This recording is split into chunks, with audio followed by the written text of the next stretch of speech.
ആരോഗ്യവും സമ്പത്തുമുള്ളവർക്ക് ഇസ്ലാമിൽ നിർബന്ധ ബാധ്യതയാണ് ഹജ്ജ്. പക്ഷേ കേരളത്തിൽ നിന്നും അപേക്ഷകരിൽ നിന്ന് കൂടുതലും പ്രായമുള്ളവരെയാണ് പരിഗണിക്കാറ്.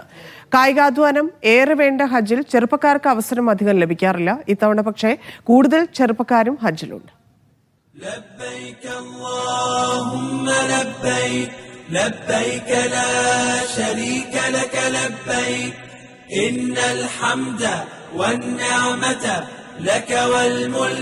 ആരോഗ്യക്ഷമത ഏറെ വേണ്ട കർമ്മമാണ് ഹജ്ജ്.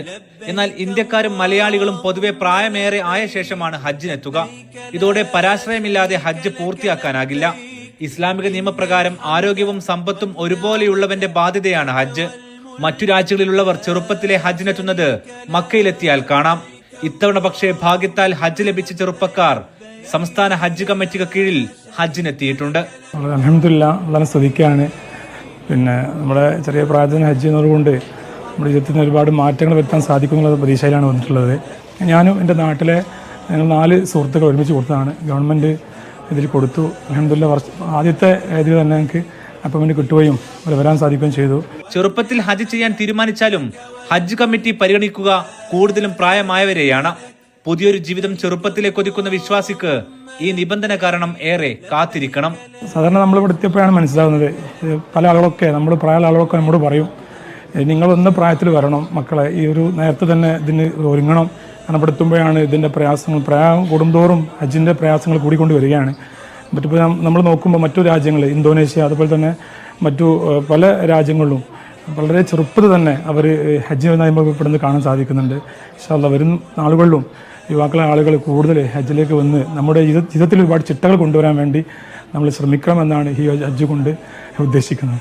സൗദിക്കകത്തു നിന്നും GCCയിൽ നിന്നും ചെറുപ്പക്കാരെത്താറുണ്ട്. പക്ഷെ നാട്ടിൽ നിന്നും അപേക്ഷിക്കുന്നവരും അവസരം ലഭിക്കുന്നവരും കുറവാണ്. ഇത്തവണ പക്ഷേ പേരിനെങ്കിലും ആളുകളെ കാണാനുണ്ട്. ഞാൻ 2 വർഷം മുന്നേ സാധാരണ ഒരു കുടുംബക്കാരൻ ആയിരുന്നു. 15 വർഷമായിട്ട് ദുബായിലാണ്. വാപ്പമ്മനെ കഴിഞ്ഞ 2 വർഷം മുന്നേ പറഞ്ഞയച്ചിരുന്നു. അപ്പോൾ സഹോദരി 6 മക്കളാണ് ഞങ്ങൾ. അപ്പോൾ വലിയേട്ടൻ ഇവിടെ ആയതുകൊണ്ട് തന്നെ അവൻ്റെ ഭാര്യനെയും പിന്നെ ഞങ്ങൾ 5 മക്കളെയും ഉറക്കൊക്കെ പറഞ്ഞയച്ചു. അപ്പോൾ വാപ്പാൻ്റെ ഒരു നിർദ്ദേശപ്രകാരം അങ്ങനെ വാപ്പ പറഞ്ഞപ്പോൾ ഗവൺമെൻറ് ലാസ്റ്റ് ഡേറ്റിനാണ് കൊടുത്തത്. ഞാൻ കൊടുത്ത് 4ാമത്തെ ദിവസമാണ് അൽഹംദുലില്ലാഹ് റിസൾട്ട് വന്നു. എൻ്റെ പേരുണ്ടായിരുന്നു. ഞാൻ കൊടുത്തപ്പോഴും അത് നെയ്യത്തുള്ളായിരുന്നു. എനിക്ക് വിളി വന്നിക്കണമെങ്കിൽ മതി, ആരും ബുദ്ധിമുട്ടാകാത്ത രീതിയിൽ എനിക്ക് കിട്ടട്ടെ എന്നുള്ളത്. ആരോഗ്യത്തോടെ എത്താത്ത വിശ്വാസിക്ക് ഹജ്ജിന്റെ കർമ്മങ്ങൾ മനോഹരമായി പൂർത്തിയാക്കാനാകില്ല. പലപ്പോഴും വളണ്ടിയർ സംഘങ്ങളെയും കൂടെയുള്ളവരെയും ആശ്രയിക്കേണ്ടി വരും. അറഫ കഴിഞ്ഞ ശേഷം മിന വിടുന്നതുവരെ ഒരു ഹാജിക്ക് ശരാശരി 40 കിലോമീറ്റർ ദൂരം കാൽനടയായി നടക്കാനുണ്ടാകും. കാബക്കരികിലെ തിരക്കുകളും അനുഭവിക്കണം. ഇതിനാൽ ചെറുപ്പത്തിന്റെ ഹജ്ജോളം മനോഹരമാകില്ല മറ്റൊന്നും. ഇതിനാലാണ് ഇസ്ലാം ഈ നിബന്ധന വെച്ചതെന്നും പണ്ഡിതർ ചൂണ്ടിക്കാട്ടുന്നു. അഫ്തബുർ റഹ്മാൻ, മീഡിയ 1, മക്ക.